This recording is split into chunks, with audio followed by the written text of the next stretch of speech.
Force fact sheet on UFOs published in 1996. No evidence has been presented to indicate that further investigation of UFOs by the Air Force or other government agency is warranted. But for some, the base sightings are not quite as open and shut a case as the government would have us believe. We think the reason that the military tend to downplay this whole phenomenon is because the Department of Defense, by definition, needs to defend. And if theoretically there are objects that are able to violate United States airspace with impunity, that sets up a very big question mark about the efficiency and the abilities of the Department of Defense. But they are as bewildered and as puzzled and as intimidated as everybody else is.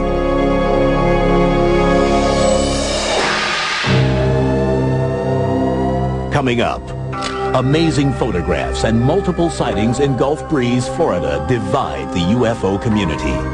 Is it a hotspot or an elaborate hoax?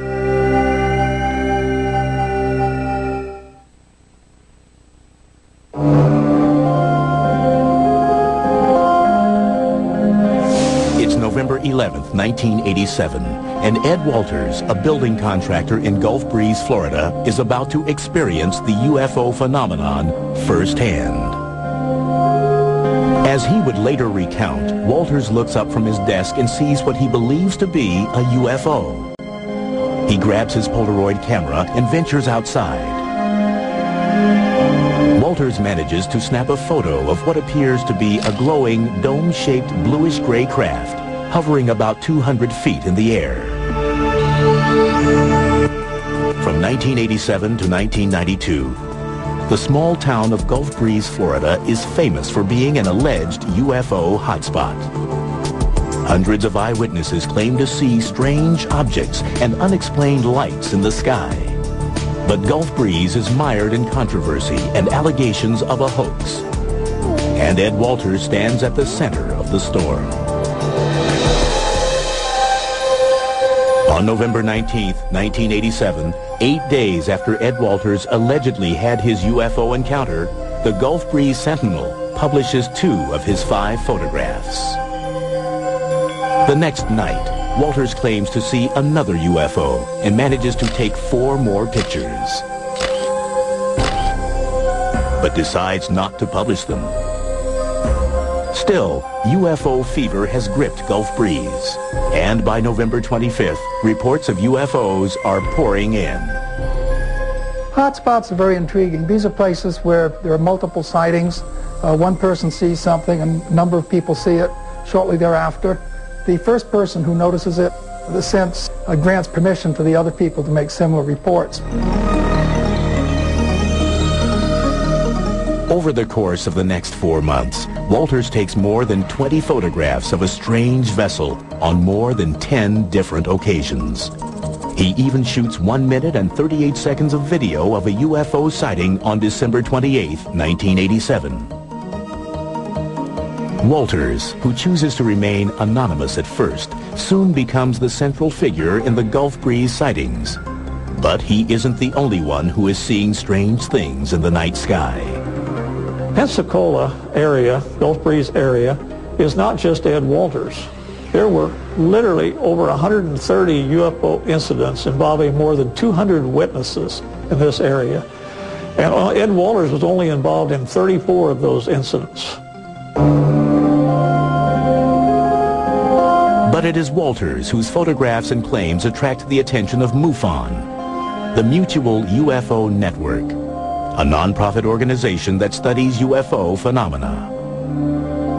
In February 1988, MUFON provides Walters with a specially designed tamper-proof camera in order to authenticate his UFO experiences.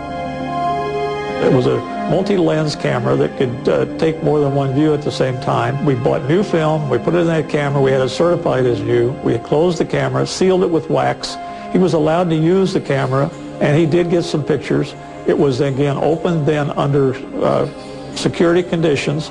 The films were developed, found things on the film, and there's no way he could have faked that one.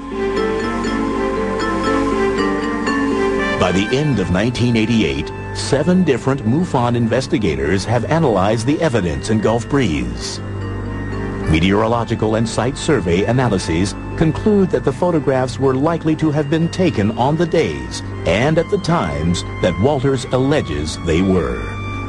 Walters himself passes a battery of examinations, including 2 polygraph tests. MUFON, satisfied that Walters' claims are real, officially authenticates the Gulf Breeze sightings.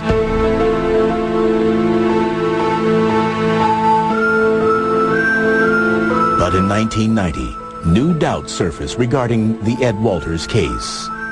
First, a model that resembles the UFO in Walters' photographs is found in the attic of his former residence in Gulf Breeze. Then, in July of that year, a teenager named Tommy Smith alleges that he witnessed Ed Walters faking the UFO photos. MUFON begins an investigation on a skeptical stance. Just like any private investigation or any police investigation, we go about it the same way. And like in any crime case, if more evidence comes along, we'll reopen a case. And we did reopen the case in Gulf Breeze because of Tommy Smith's allegation that Ed Walters had hoaxed it.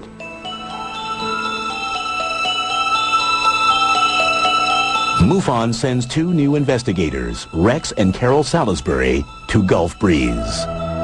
The Salisbury's findings indicate that Ed Walters doctored the photographs, particularly one called Photo 19, that shows the reflection of a UFO on the surface of a road. The Salisburys believe that the photo was most likely made by using a small model and double exposure. But their conclusions are rejected by MUFON. They believed that the other sightings at Gulf Breeze were real. They stated that in their reports. They just didn't believe Ed Walters. Basically, MUFON fired them and sent somebody else in to authenticate, quote-unquote, the sighting. The new investigator, named Gary Watson, questions the veracity of Tommy Smith's testimony. He also alleges that the model UFO found in the attic of Walters' former home was planted by someone who wanted to discredit Walters. Watson concludes that Ed Walters' photos and story are true. Despite the controversy over the Walters sightings, reports of a new UFO begin to emerge in Gulf Breeze. Instead of looking like ships or vessels, the new sightings are characterized differently. There were various kinds of lights that were seen. Big red globes, little white lights, some lights that maneuvered, some hovered, some shot away, some just disappeared. Wouldn't you know it? From 1990 through 1992, residents of Gulf Breeze see the strange lights so often that they give them a nickname, Bubba. They organize sky watches, and by 1992, there are 170 recorded UFO sightings of Bubba. But then, in 1992, the lights disappear as mysteriously as they had appeared 2 years earlier. The lights have never been explained, and the Ed Walters case still divides the UFO community.